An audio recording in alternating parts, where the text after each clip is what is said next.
bringing you all the wine and no tea. Each and every Tuesday and Thursday at 12 p.m. Eastern. On today's show, we will be talking about Shay Shay and whatever he was wearing, Meek Mills, Gwyneth Paltrow, Kamala Harris, and a bunch of other topics. I'm Joey Beauty, and I would like to introduce you to our other guest host today, Keisha from the Master Stylist, and you all know Boyce Watkins. Hey guys. Hey, how you doing? I'm doing great. Are y'all ready for today's show? I'm ecstatic. Y'all, it's gonna be action packed. But Yes. before we even get there, we're gonna throw this promo in so we can get on with the rest of today's show. Corey SSG in the wine cellar. You're a rapper. You blew up back in 2016 as a YouTube couple sensation with your wife, Carbon Pritchett. You both have amassed millions of views across social media, showcasing a married life, your kids, pranks, and real lavish lifestyle. The world fell in love with both of you, and you have since divorced your wife and called her out for not appreciating you as a good husband, being a bad mother, and losing herself. And recently, things have gotten so nasty between you and your ex, you actually confessed in a YouTube video that you have since called immigration on your ex-wife for illegally walking across the border at the age of 7 to enter this country illegally with her family. You have been very vocal about your split. Carmen has also alleged that you were mentally abusive and made her participate in threesomes to please you, only for you to still turn around and cheat on her with other women and her friends. You guys have been married for around 5 years. 5 years. Okay. You've been active on social media the entire time. Yes. Okay. The whole relationship started really. I know you and Corey have since, reconciled. Now he said that after he did get on social media to drag you, I was just like, what the could you have said to her to make her want to take you back? He didn't get that far. You're saying now you and Carmen are now going to work things out. Are you going to move to Houston or are you going to move to Miami? Yeah, actually gonna go to Alabama. So you're not moving to Alabama with him? No, why would I? So why would Corey think he went to get his wife back and said both of y'all are moving to Alabama and moving in together? I confused. It didn't feel like old times when y'all was together. You get from your wife, the eyes out, and and then you see that, and it's just like everything just, like, I can say that, like, damn, I miss them. You know what I'm saying? There's no emotions attached when it comes to speaking of a situation, repetitive, Yeah. Like it's repetitive. Let's talk about a new guy that I have. How about that? Yeah. What is the stark contrast between your old relationship and your new guy now? Your daughter has accused you of the most heinous thing. She said that you raped her for 10 years. My body gave him a reaction that I didn't want. My daughter said that if you didn't do it, you need to go on the show. You need to do an interview. My father wasn't the only person that was touching me. Brandon Freeman, your sister has waged war against your dad. And you as well, too. My 2 older brothers was as well. You've been around for about 20 years. Mm-hmm. You've been in Chantel's life. You know her very well. She watched him beat my ass. I was raised to know something's wrong, say something. You were featured on Breakbeat Media's channel, and you detailed abuse that happened to you from age 5 to 15 years old. This alleged abuse took place by not only your mom, but your dad and your 2 brothers. It is very important for me to tell my story to bring awareness to the Black community. 21 years old, after having a baby, right? Mm-hmm. My dad is not circumcised. He has meat everywhere. Your dad goes off to the side. The police make him pull down his pants. That man is fully circumcised. How is it that if this man allegedly took your virginity, you have been sucking his dick since you was 5, mm-hmm. You have been in and out of his house your entire childhood. How is it that you don't know the difference between what a circumcised man is and what an uncircumcised man is? When he saw that my hymen wasn't no longer attached, my father started to full gauge, have full-blown sex with me. You say I was sleeping with all these women in her video. You said I had all these women, but you weren't lying. Plenty. 15, 20 long times. I was risking her life. I'm sleeping with them women, then I'm running up in her room. Then why would I be asking you if you're a virgin? I don't remember. I lost my virginity. I don't know. I don't know if it was one of my brothers. I don't know if it was my dad. I don't know. So your mama saying you lying. Your daddy saying you lying. Your story and you not being able to remember. Okay, so how about this? I'm such a liar. And it's not just a man. I would pay money myself to take a lie detector test to do whatever. You'll do a lot of I swear to God I will. If you want me to do it right now, I do it right now. Hey, I swear to God I will. Can we get a lie detector test down here, please? She don't talk to Clarence and Clarence apparently gave her documentation. She wanted to do a lie detector test like that. Yeah. All right, one of those. If you enjoy shows like this and would like to see more with me live on stage, then be sure to join me March 10th in Atlanta, Georgia at the Uptown Comedy Corner. Tickets on sale right now. Link in the description box as well as in the bio. And don't you worry, I'm bringing the wine and Patty, damn it, okay? See y'all soon.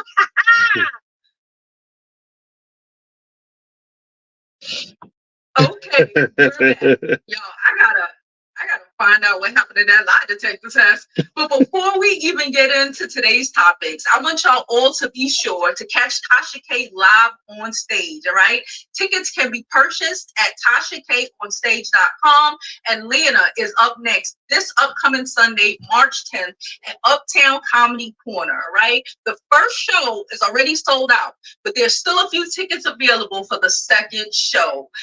Get your tickets at TashaKOnStage.com. Plus, you never know who you might see up there too. She's bringing us guest hosts on there, so you never know who you're gonna see at any show. It's gonna be amazing. Now, guys, let's jump into these topics. The first topic is this Michael Maiden story. He is the father who has been accused or allegedly of drugging his daughter's 3 friends at a sleepover. Have y'all seen it? Yeah, I saw it on TikTok. I did.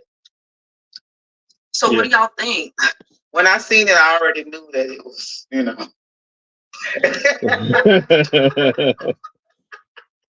I already knew like that was messed up. And I think they said the parents tried to come and get the kids, and he was like not letting them get their kids. That's crazy. Like, I hope he goes under the jail. And and it's crazy because he got a bond. Like, he shouldn't even have a bond. He got right out. Yeah, he shouldn't. I mean, that's crazy. I mean, that really what that says is that you got to think about where you're sending your kids. Spending the night with their friends and all that.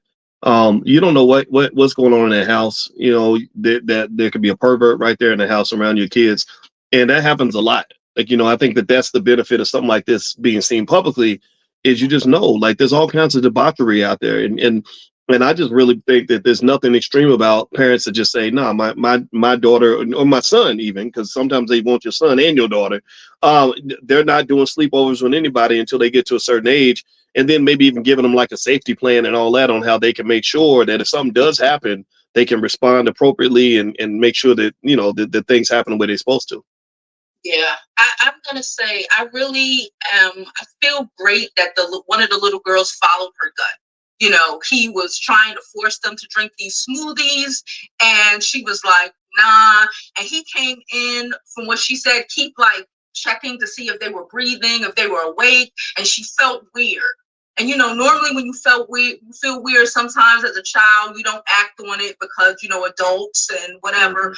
But she ended up texting her mom at like 1-something in the morning because he was still in there checking on them, and they came and got their children. And from what I heard, they were like they were whoopy. They couldn't walk. They couldn't do nothing. So just imagine what he was planning to do to those girls. Imagine what he was doing to his own daughter. I don't know, but I'm just saying. He didn't give his daughters any, though. No, he gave them. Oh, he gave all of them. They all was drinking that mango smoothie. Yeah, but not his. He gave the girls that came over. He didn't give his own kids any. Oh, okay. Well, I mean, those like date rape drugs, they're used all the time, right? Y'all remember when Rick Ross made that song where he kind of slid it in there? Like, like, to me, when people tell you about stuff like that, they're really doing you a favor. They let you know like what's really happening in the dark side of our society. Cardi B did that whole thing where she talked about women using date rape drugs to take them, and she confessed to all that. I don't know why she didn't go to jail for that. So this is out there, right? So really the smart thing to me is like, I'm not taking a drink from nobody, unless I really know you, period. I'll take a drink from my wife. That's it. Because it's so many people out here that just have devious plans for you. They might be trying to take something on your body, or they might be trying to take your money, or both. And you can't just be out here letting anybody and everybody get close to you like that. Very true. Very true. Very true. Do any of you have anything else to say about this topic before we jump to the next one? No, I said too much. You set it up. You set it up. So our next topic is going to be about Gwyneth Paltrow. Okay, Gwyneth Paltrow came out and she was like, what she said, white women have a lot to learn from black women. Now, I found this very interesting. We were going back and forth in the chats and the comments. Some people agreed that, she didn't mean any harm. Other people did not agree. What do y'all guys think? Because I'm still trying to figure it out. I've been trying to figure out how I feel about it too. I don't know. I feel like she was maybe reaching a little bit. I mean, what she said was true, but then it was like, on the other hand, it was like some of it wasn't really a compliment to me. It was like, we're the better person. We're like women,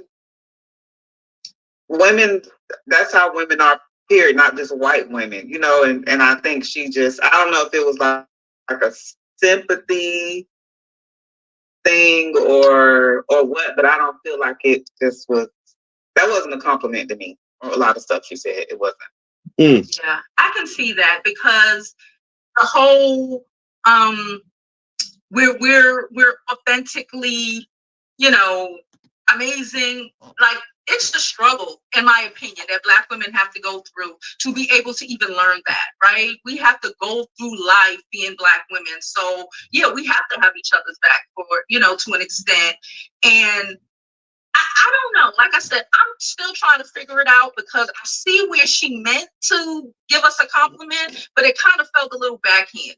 Like, it's not on us to make y'all better, or it's not on us to lead. I don't want to lead y'all. Go lead yourself. We've been doing that for many years. I see that point of view, and you never know. I mean, I think that we don't. I honestly don't know how. It's hard to trust white people when they say stuff. Like, period. You just don't know what they really mean. Like, what are you really trying to say here? And I think with Gwen is, when I look at her history, I remember a few years ago when she was in Paris with Kanye and Jay-Z, and she put up a post that said something like, "We some ninjas in Paris." And she didn't say ninja. Y'all know what I mean. I'm not gonna say it here, but yeah. So, and I remember I was like, wait a minute. Now you get a little too comfortable. And I think she's like one of those type of people. You get somebody that just gets around us, and they kind of feel like they can say anything that they want. And I'm not gonna complain about somebody who is giving a compliment to Black women, because I came from a Black woman, so I love Black women in that, because my mom was one. But, and I do agree that there is a lot that the world can learn from Black women and Black people, period. I think that we are able to survive. We in a lot of circumstances, we have overcome so much. Black women are leading the world in so many different areas. So yeah, they can learn from Black women. But remember, like, that thing that they admire really came from trauma that was created by people like her. It was, we became great because y'all made it so hard for us, right? Black women became great. I'm talking about the great Black women. Not every Black woman is great. Let's just be honest. But the ones that are really doing it, you became great because you had to fight your way through situations that were created by other people, sometimes by men like us, sometimes by white folks or whatever. And I think that, like, she has a point with that, but it's hard to know kind of where she's going with that. And I also think that it's definitely pandering whenever anybody acts like an entire group of people is perfect. And you see that sometimes you'll see a white person that'll be speaking on a race issue, and they'll talk like every single Black person's the same and that every single Black person is right. And that doesn't help you either. If somebody's always acting like everything you do is wonderful and amazing, no, that ain't true. So yeah, I mean, it's cool that she said it, but I don't really know exactly what she meant. Yeah, I don't know her heart. And right after Black History Month. I want to really quickly read what she said, just so we all know. She said, I think white women are taught to be competitive with one another.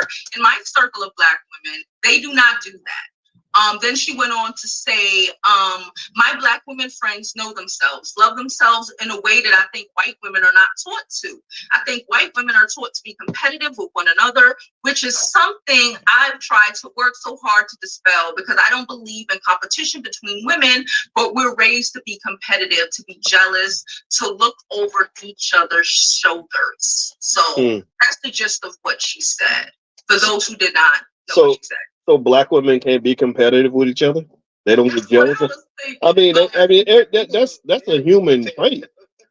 Yeah, I mean, I know a lot of Black women, and not all Black women are built the same. You know, yeah. So, monotone. Right. So when you put everybody in one box, what you're doing is you're taking. So that's why I feel like it kind of like downplayed us. It wasn't really like a compliment. You know what I'm saying? Because it kind of almost like we're weak.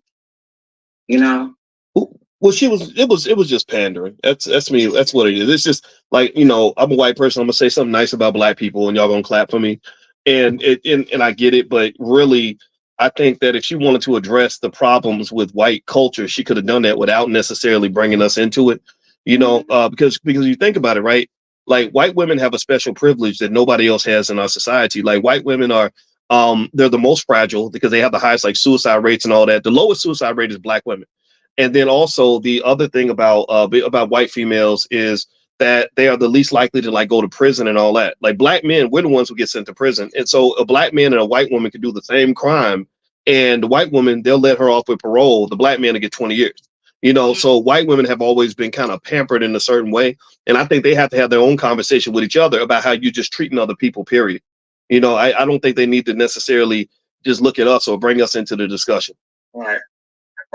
Leave us out y'all group chat. Right. Exactly. So bad. Mm-hmm. That was my next thing. And then everybody invite them to the picnic. Yes. Right.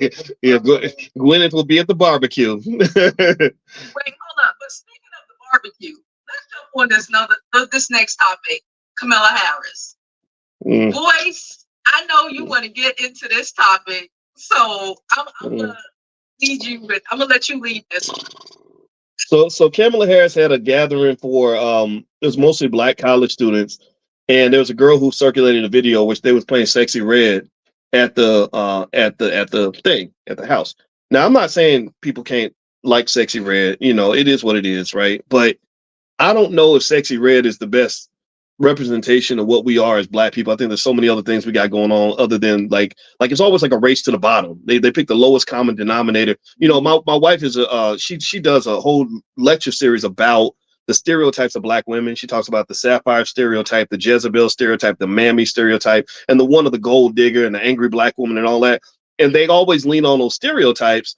And so when she played that Sexy Red, I was like, are you serious right now? Like when they bring in other people, they bring Asian kids, they're not playing Sexy Red. When they bring in Jewish kids, they're not playing this type of stuff. But they really, I think it speaks to a lack of respect people have for us as a community to say, oh yeah, if we do this low life debaucherous thing, Black people gonna love it. They're gonna love it. Just like they love greasy food that's gonna kill them. They love shooting each other. They love all the negative. And that's not really who we are. Sexy Red is not a good representation. So they can play Sexy Red somewhere else, but playing it at the White House, what are you really saying to those people? I agree. It's like selling gold sneakers. That too. Yeah. The blacks, they love me because I make sneakers and I go to jail. The Blacks love me because you're right. They all pander to us because they really think y'all stupid. They think that we just don't have a brain in our head, and it bothers me. I don't like it. I'm not voting for any of those people. I agree. Honestly, when I saw it, I was like, what is happening? Like, why are they dancing? They're okay with this. They're college students at that. So you would think that they would like connect the dots, but I guess just being at the White House, they missed that. They missed that opportunity to just say, like, this ain't it.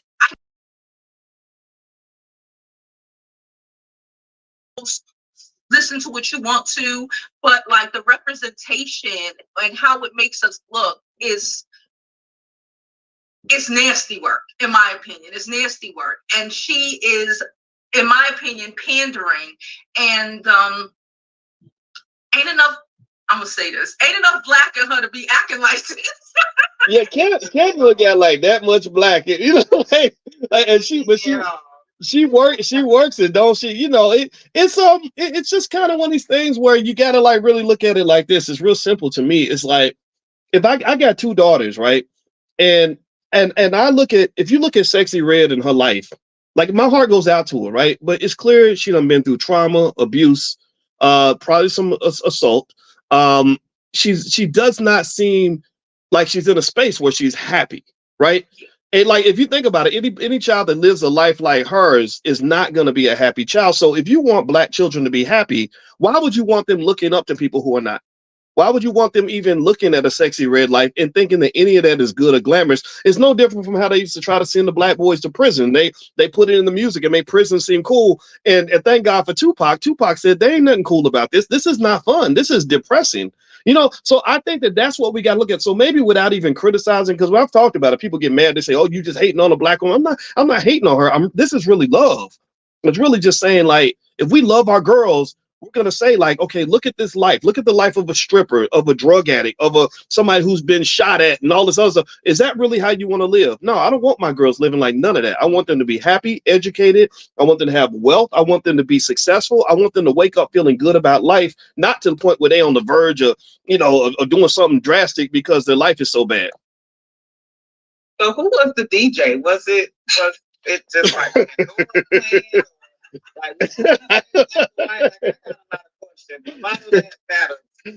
That's true. That's true. Let's hope Kamala wasn't the DJ. That's true. So maybe we're being too hard on Kamala, right? Like maybe somebody else did it and she didn't have nothing to do with it. Because as vice president, you probably get blamed for a lot of stuff you didn't do. You could have said turn it off. Yeah. that's It's enough black in her to know that. Yeah. Turn that shit off now.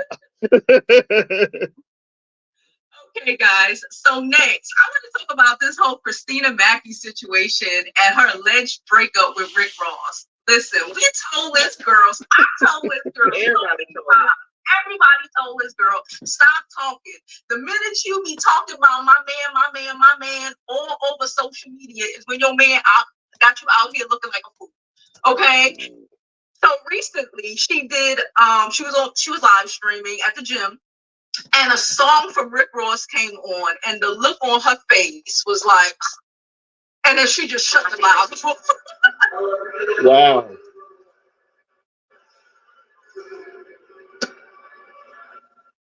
The disappointment. Wow. Listen, when she couldn't pull the hamburger helper together, we knew it was a problem. Okay. the tacos. And he looked like I would even, and she kept recording him, bringing him food, and he never looked like he wanted the food. Wow. What do y'all think? I'm curious to get y'all's assessment as women on this. I got my own 2 cents, but I'm curious, like, what do y'all think in terms of what was going on in that relationship? What do you think the mistakes was made in that situation? Well, for one, he's almost twice her age. I think she's like 27 or something like that. Okay. Ross should be about 50, if not almost. You know what I'm saying? So that's a big difference, and I don't think I've never seen him, any of his women, like he helped build, like, you know how a lot of women, they'll date rappers and stuff like that, and the rappers kind of put them on or whatever, and once they leave, they will have something going for themselves, unless they already had it, but he don't really like boss his women up anyway. I think he just used them for, I ain't gonna say beards, but for the time when their time is up, their time is up. Interesting. Okay. I agree. I think he uses them for the clout. What clout they may have. He was with Pretty B before when she was popping. He got with Christina and she thought, I don't listen, I understand that, I'm in love. I get it. We've all been in love, but you have to acknowledge people's patterns. You have to be real with who somebody is, whether that's your boyfriend, your mate, whatever. You have to acknowledge who they are. And I kept seeing her like playing in everybody's face, you know, like, we don't know he's trash, like, you're so special. Everybody thinks they're special until they're recycled. Oof, wow. But it was over faster than I thought, though. I thought it was gonna last a little bit longer than that, though. Oh, Yeah, she just had a baby in January on her. She should have known. Like, stop playing. She played herself, if you ask me.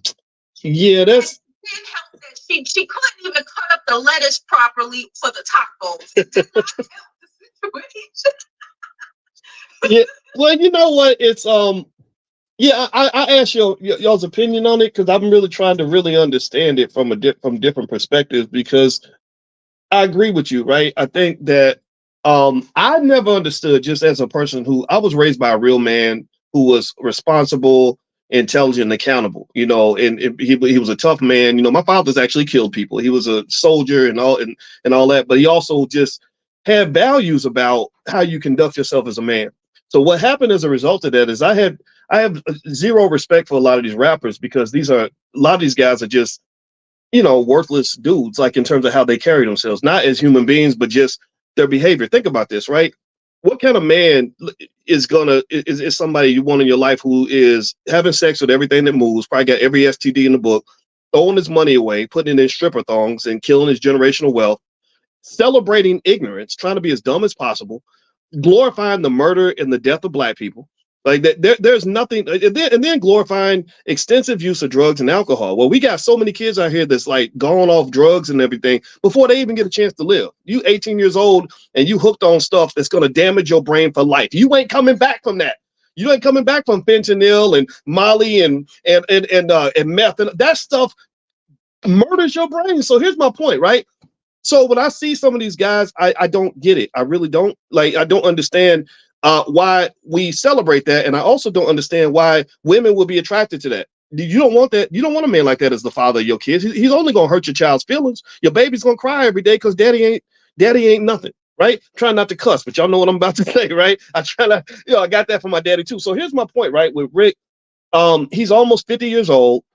He's dating this young, pretty girl who, unfortunately, maybe because she did not have a good male role model, she thinks that that's a man. That ain't a man. That's a man substitute. That's a pretend to be man. That's a famous. He got a little money, a little fame. So you think that you're getting something special? No, you ain't getting nothing special. You're getting more heartbreak. And so when I saw that video you showed me, I saw a young girl whose dreams just kind of got shattered. Right? She fell into this fantasy. She's gorgeous. So she probably passed up a lot of good, normal, hardworking men who would have loved the hell out of her. So she could go be with this fat bastard who's going to throw her out with the garbage. Seriously. Like, this ain't nothing, you know. So that there's a lesson there, right? But I also think let me add a layer. She's Elijah Muhammad's daughter. Oh. Okay. I don't know if that was true or not. Oh God. Oh Lord. Okay, now you don't really knock me out. I did not know that. Okay. I'm gonna have to process that later, because why are you punching me in the face, Joey? That's too much. So there we go, right? Everything that glitters ain't gold. And I think that's what you learn from that. And I think that for her, it was like what I saw in her face was just heartbreak. Like she was really out here caping for this man. She was showing something that women should be proud of. She was showing loyalty to her man. You should do that. But your loyalty is valuable. Your love is valuable. And you cannot give that to just anybody, because some of these guys will use you up and chew you up and spit you out. You know, save that for somebody who really deserves it. Not this guy who got all his money just by being this minstrel show that hip hop really became. You know, it's an embarrassment. So I feel bad for her, but then again, you make your own bed. You make your own choices. Lesson learned. Hopefully. Lesson learned. Hopefully she's not back here in 6 months doing this again with somebody else. Oh no, I hope not. Poor child. Once they get with one, it just goes. So she'll be back again. Yeah. Well, you know what? She did get a little bit out of it. I looked up her Instagram. She has like 500,000 followers. She probably wouldn't have had that many followers if she hadn't hung out with. So maybe it was a career move for her. I don't know. Like, think about it. Like, most of us wouldn't even know about Amber Rose if she hadn't dated Kanye. right? We know, and Amber was able to take that recognition and make it into a whole career. Now she's like 40 and still living off of what she had from that old relationship. So sometimes a relationship can level you up in certain ways. So I think it's really best to like salvage what you can from it. Think about what goods you can get, what lessons you learn, and then you move on to something better. You have anything to say, Keisha? You good?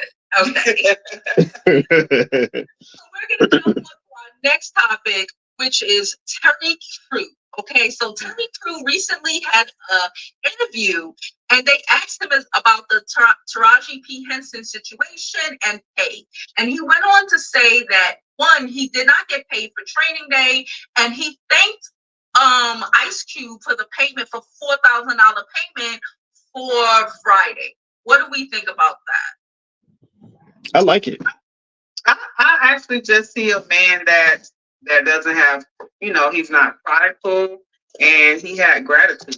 You know what I mean? He understood that sometimes you got to take less in the beginning to grow, because he didn't get much, from Friday or nothing from training day, but initially that helped his career anyway. And had he not done it, he wouldn't be where he is today. So I actually love that he had a different attitude about it. Yeah, I'm in agreement. If you look up Terry Crews's net worth now, it's probably somewhere north of $10-12 million. I think in fact it's more than that. It's 30 million. I'm looking it up right now. He made $6 million last year, and he makes $160,000 per episode, and he has $8 million in the bank right now. So all that would not have happened if he had not made that investment in himself by being in the movie Friday. Because remember, when you're an unknown actor, there's 1,000 people waiting to take that same role.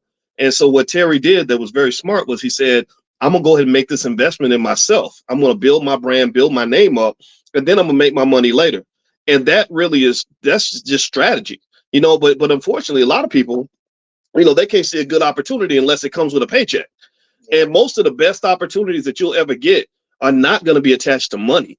Right. So you got to be able to see the wealth outside of just like, how much did I get paid this week? So because a lot of people would have passed up that opportunity, and then they still sit in Hollywood struggling, wonder why they never got famous. Well, it's because Terry was willing to do some stuff that you wasn't willing to do. Now, that might go even further than that, right? Because sometimes Terry takes on roles where I'm like, what are you doing, man? This is kind of silly right now. But still, though, what he said about Cube and all that, I like that a lot. And it also, what it does too is it means that if Ice Cube does another project, he knows that Terry's a good guy to do business with. And he also understands that he's going to have to pay him this time because he's not the same Terry Crews that he worked with in the beginning.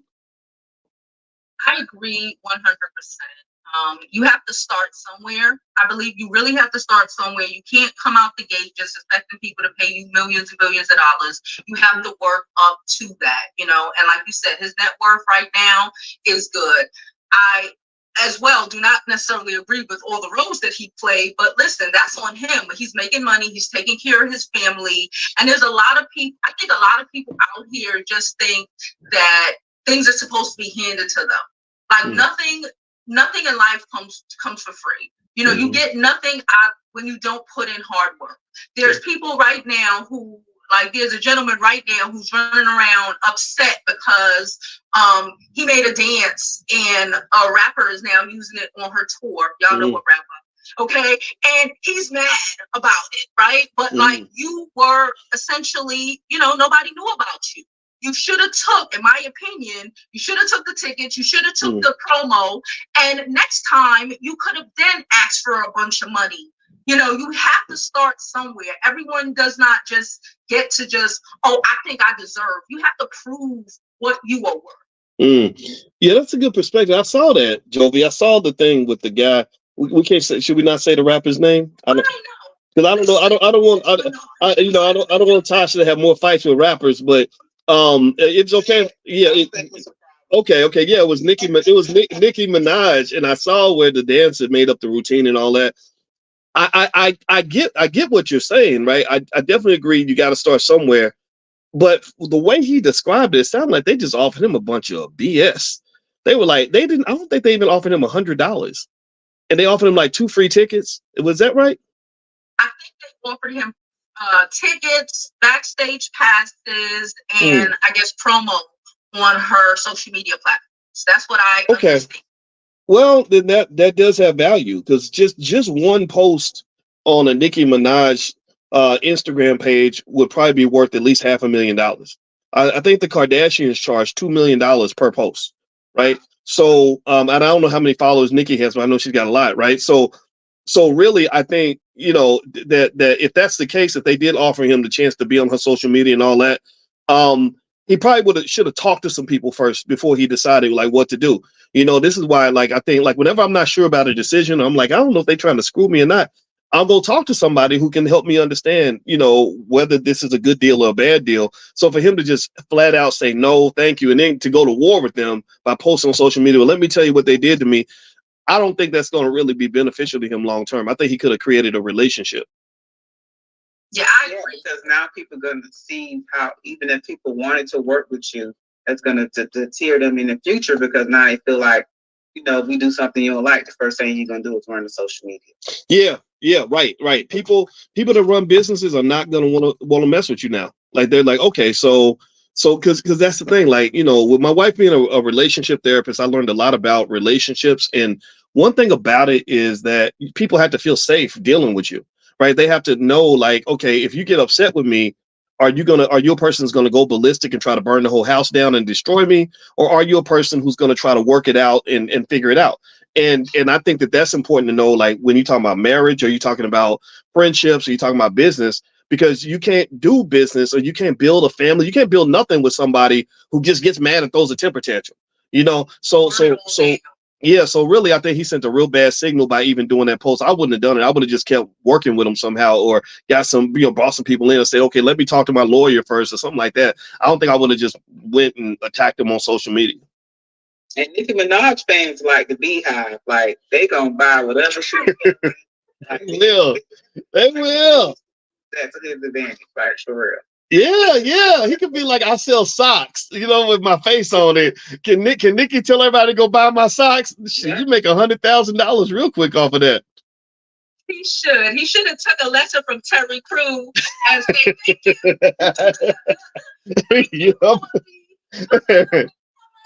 use this wave and I'm gonna ride it all the way. Now, in my opinion, the Barnes are going to throw him to the left. He could have had it, but thinking that you are more valuable than you have proven to be. And again, it takes time to prove your value. Takes time to prove who you are, your value, but people would even consider working with you, right? So now, like y'all both said, he done messed that up, and who's gonna want to work with him? Not nobody I can think of. Yeah, and I can tell you this, like what I believe is that no matter how big you get, you should always be a decent person, period. It don't matter, even if you're the most famous person in the room, the one that's got the most money and all that. You never know when that, like, karma is real. That bad energy you're putting out, and if people know you as arrogant or hard to work with, that gets around, and then other people won't want to deal with you. I really think that's kind of what Kanye deals with. I think Kanye has a righteous cause. He's making a lot of good points and stuff like that in public, but because he sort of feels like he's always the most important person in the room, it's like people just say, you know what, this guy, I don't want to mess with him. Yeah. So I think no matter what level you are, I think you always benefit by approaching people with professionalism and decency. Like when I was talking to y'all before backstage and everything, you're decent people, and that just makes for a better situation. You get more done that way. So you hear that? Oh, go ahead. I said, Monique, you hear that? Oh.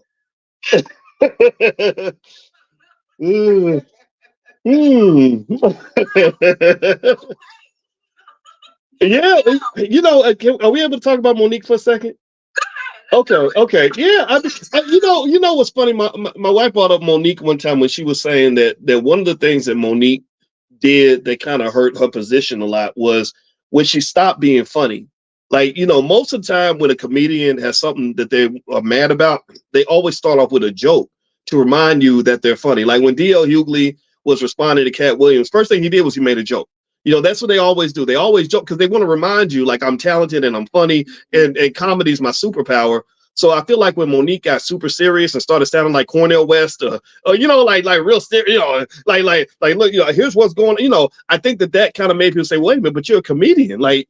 You know, so I think that if I was to give Monique advice on this, which I never would, because I don't have the authority to do that, but I would say, okay, lead with your comedy, lead with your talent, and then you can get to the point where people will accept your message more directly because you have made them laugh and reminded them, okay, she's talented, she's funny, she should have a Netflix special or whatever.